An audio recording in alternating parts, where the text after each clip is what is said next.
s'entraîne vraiment depuis 1 an parce que c'est un gros challenge pour moi qui n'avais par exemple jamais fait ni de VTT ni de course à pied. Et c'est vraiment un gros défi pour nous 3, quoi, voilà. Une belle aventure qui commence, c'est top, vraiment top. Deuxième jour du Raid des Alizés 2018 et deuxième nuit au bivouac du Château de Paz. Si la motivation est intacte, la nuit spartiate à 3 sous la même tente et l'étape de la veille laisse les jambes des participantes endolories. L'étape du jour se décompose en 2 épreuves. Ce matin, les Alizés parcourent 15 km de VTT au milieu des champs de canne à sucre du Château de Paz, à flanc de la montagne Pelée.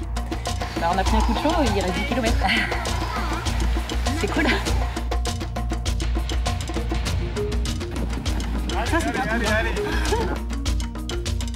Le sentier, escarpé et sinueux, rend la progression des participants difficile. Allez les filles, on peut remonter là. Allez Cécilia, bouge. 15 km éprouvants pour les organismes qui voient l'équipe CEPAC s'imposer avec une avance de 23 minutes. Après une pause déjeuner bien méritée, les Alizés mettent le cap sur le centre-ville de Saint-Pierre, en contrebas de leur lieu de villégiature. Une course d'orientation les attend. Les participants doivent pointer un maximum de bornes parmi les 20 balises dans un délai de 2 heures. Chaque balise manquée est sanctionnée par 10 minutes de pénalité. 2 heures de course sans s'arrêter, sous un soleil de plomb, mettent à l'épreuve la tête et les jambes des participantes. Là-bas. Ah non, mais regardez là, les... Non, bon, c'est bon, vous avez raison. La route que monsieur va prendre, c'est ça. Donc c'est là. Attendez, les filles, regardez. On va pas chercher là. Parce que ça, pour aller chercher les rouges, ça c'est pour aller chercher là. On va trouver, allez.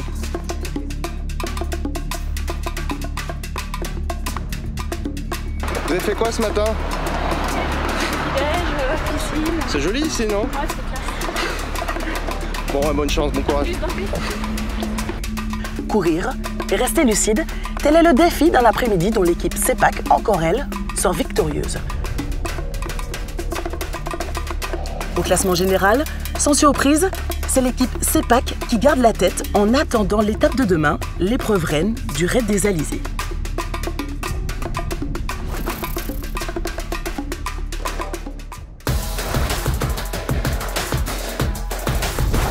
Bonjour, soyez les bienvenus ici à Saint-Pierre, dans un lieu chargé d'histoire. C'est le Château de Paz. Et c'est un lieu que les Alizés commencent à bien connaître puisqu'elles y bivouaquent depuis leur arrivée, c'est-à-dire mardi.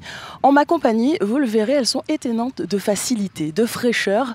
Ce sont les CEPAC, composés de Marion Josserand, 3e des Jeux Olympiques de Vancouver en ski cross. Également composée d'une VTTiste suisse, il s'agit de Cornelia Hug. Et puis de, attention, tenez-vous bien, de Laetitia Roux, 17 fois championne du monde de ski alpinisme. Je vous vois tellement fraîche, mesdames, mesdemoiselles, que j'ai envie de vous demander si le Raid des Alizés, ce n'est pas un raid trop facile pour vous. Alors, trop facile, je dirais quand même pas. Après, c'est pas parce que, enfin, moi personnellement, en ski cross, c'est pas une question d'endurance ou quoi que ce soit. Après, c'est quand même un esprit d'équipe et c'est surtout ça le raid, c'est plus voilà, de faire du sport tout ensemble. Et puis après, c'est pas parce qu'on est devant qu'on n'en baffe pas pour autant. Voilà. Justement, quelle est l'histoire de CEPAC? 3 copines qui avaient envie de relever des défis, 3 copines sportives de haut niveau. Quelle est votre histoire? Alors, l'histoire, c'est que à côté de moi, Laetitia, c'est que je la connais du lycée. On était au lycée en sport-études ensemble. Donc ça fait déjà un petit moment, je dirais entre 10 et 15 ans. On ne s'était pas spécialement revus depuis. Juste une fois sur un glacier à Tignes. Mais voilà, et Cornelia, je ne la connais pas du tout. Donc c'est la première fois. Découvrir quelqu'un justement en plein raid, par équipe, 2-3, dans une tente ou en bivouac, quelle est la difficulté de découvrir? Est-ce que ce sont les meilleures conditions pour rencontrer quelqu'un? Ouais, je pense justement. On voit tout de suite si on s'entend bien ou pas, quoi. non, franchement, ça se passe bien, ça n'y a pas de problème. Justement, ouais. L'ambiance sur le bivouac, l'ambiance du Raid des Alizés. Bah, c'est ce qui fait, je trouve, la beauté aussi d'un raid, c'est ça, c'est le fait d'être en tente, il pleut, on est mouillé, on est fatigué, on a faim, et c'est ce qui fait que c'est chouette, quoi. Justement, si on serait dans des hôtels, on rentrerait le soir, on prendrait une douche, on se lave les cheveux, le lisseur. Non, franchement, c'est ce qui fait la beauté d'un raid, je trouve. 3 sportifs de haut niveau, VTT, ski alpinisme, ski cross, 2 qui viennent du sport d'hiver. Et aujourd'hui, vous performez alors qu'il fait une chaleur écrasante. Vous ne sentez pas du tout la chaleur, ça ne vous impacte pas? Si, c'est juste, c'est vrai qu'on n'est pas du tout habitué à ça, on est habitué aux températures négatives, ça c'est sûr, mais là des chaleurs comme ça, ce matin sur le vélo, c'était violent et c'est violent tous les jours. Hein. On n'a pas l'habitude de ça clairement. Cornelia, j'imagine que c'est ta première fois en Martinique. Qu'est-ce que tu découvres? Des paysages totalement différents de la Suisse. Oui, c'est trop différent, mais j'aime. Mais le temps, c'est très tropique, c'est spécial pour moi. Mais j'aime beaucoup, c'est trop vert ici et j'aime, oui. Ce matin, c'était un parcours VTT? Oui. Qu'est-ce que tu en as pensé? On a l'impression que ça aurait été finger is a noise, comme on dirait. Pas du tout, parce que le VTT ici, c'est très différent de mon VTT à la maison. So, oui, c'est une bonne, qu'est-ce que je dis? C'est pas easy, mais j'aime la course, c'est beau, oui. La compétition jusqu'au bout. On garde son esprit compétition. Oui, c'est ça, oui. Justement, vous êtes compétitrice, mais aujourd'hui, vous vous battez pour une association. Parlez-moi de cette association. Alors en fait, c'est une association qui se bat pour la réinsertion des femmes. C'est la LEFPA. On peut comprendre que par rapport à un raid comme celui-là, ça vous parle. Oui, c'est sûr que ça a tout son sens. Ça a tout son sens. Là, oui. Alors, on l'a compris, toutes les 3, vous n'aviez jamais fait de raid ensemble. Est-ce que individuellement, vous aviez déjà fait un raid? Alors, moi, je faisais un peu du raid multisport avant, donc j'avais déjà pas mal d'expérience dans ce domaine-là. Avec Cornelia, on a déjà fait des courses de VTT par équipe, donc on se connaissait un peu sur les courses par équipe aussi. Moi, pas du tout. C'est la découverte. La découverte. Exactement. Et alors, le sentiment? Non, pour le moment, très bien. Non, c'est chouette. J'aime bien le pour le moment.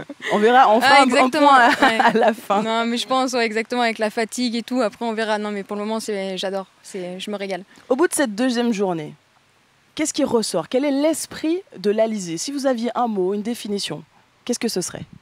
Je pense que ce qui ressort, c'est vraiment l'atmosphère et la cohésion, la solidarité. C'est chacune se donne le meilleur d'elle-même pour une association. Mais au-delà de ça, c'est vraiment l'ambiance quand même qui est incroyable. À l'arrivée, tout le monde attend au fur et à mesure les équipes qui arrivent jusqu'aux dernières. Il y a quelque chose de vraiment différent par rapport à moi, ce que j'ai pu vivre sur les autres raids.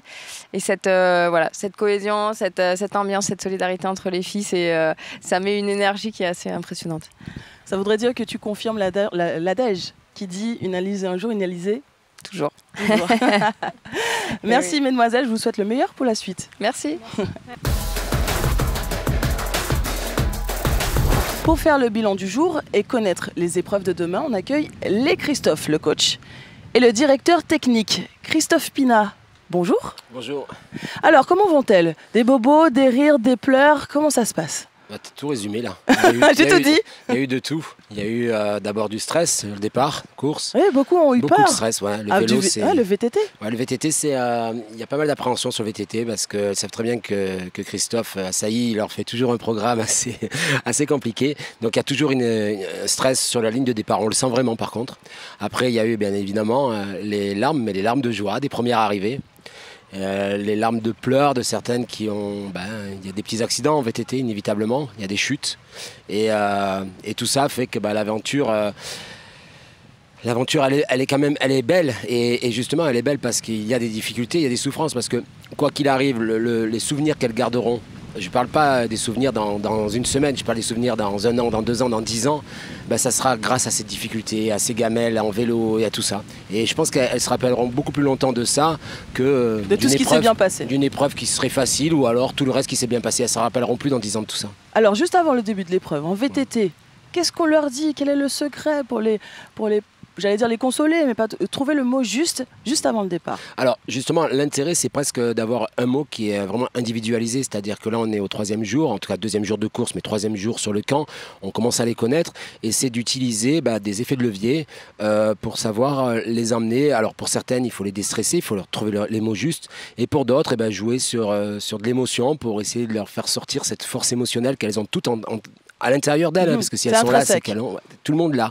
Et il faut juste la faire sortir sur le départ. Alors après, effectivement, il y a des alizés que l'on connaît moins. Et là, bon, à part leur régler le casque et vérifier que les freins marchent bien, il n'y a pas grand-chose à faire. Mais déjà, moi, honnêtement, ce matin, j'ai été relativement surpris de voir tous les mots personnalisés que j'ai pu dire à plein d'alizés, en fait. Il y a déjà des abandons, beaucoup d'abandons. Bah, il y a des abandons qui sont des abandons entre guillemets forcés, pas souvent sur le physique, plutôt sur justement des réactions plutôt liées à un manque d'hydratation, ou alors il y en a certaines qui ont Ouais, mal la chaleur géré est difficile à gérer. Hein. complètement la chaleur, elles sont moins habituées à ça, et puis aussi il y a une notion, il y a une gestion glucidique à avoir. Christophe Assailly, le directeur technique, auront-elles besoin de glucides demain ? Quel est le plat que tu leur mijotes pour demain ? Bah, demain, c'est le gros morceau, c'est Aïe, aïe, aïe. le plat de résistance, effectivement. L'épreuve reine du Raid des Alizés. Exactement, c'est l'épreuve la plus longue, l'épreuve marathon. Elles vont partir de l'habitation Céron. Elles vont prendre le tracé de la Mythique, pour ceux qui connaissent, du Prêcheur jusqu'à Grand-Rivière. Donc c'est un single track sur il y a bien 14 km où elles vont être vraiment en immersion dans la jungle, dans la forêt tropicale. Elles vont Sur la Pelée. Elles sont sur le contrefort de la Pelée, oui. Et c'est une épreuve, ouais, il va y avoir 14 km vraiment en immersion. Elles verront, il n'y a aucune habitation. Je vais baliser au minimum parce que la trace elle est unique. Et elles vont se régaler, je pense, quoi. C'est assez technique. C'est que des montées-descentes, c'est un petit toboggan permanent en fait. Bon, ça va laisser de grosses traces au niveau musculaire parce que la descente finale est assez costaud. Ensuite, donc on va leur laisser une barrière horaire de 5 heures pour les dernières. Et ensuite, elles vont embrayer sur du kayak et elles vont retourner de Grand-Rivière jusqu'au Prêcheur. Est-ce que l'enchaînement trail, kayak, ce sera une façon d'adoucir les jambes ou au contraire, ça va être plus compliqué ? Non, je pense que c'est un effort totalement différent, quoi.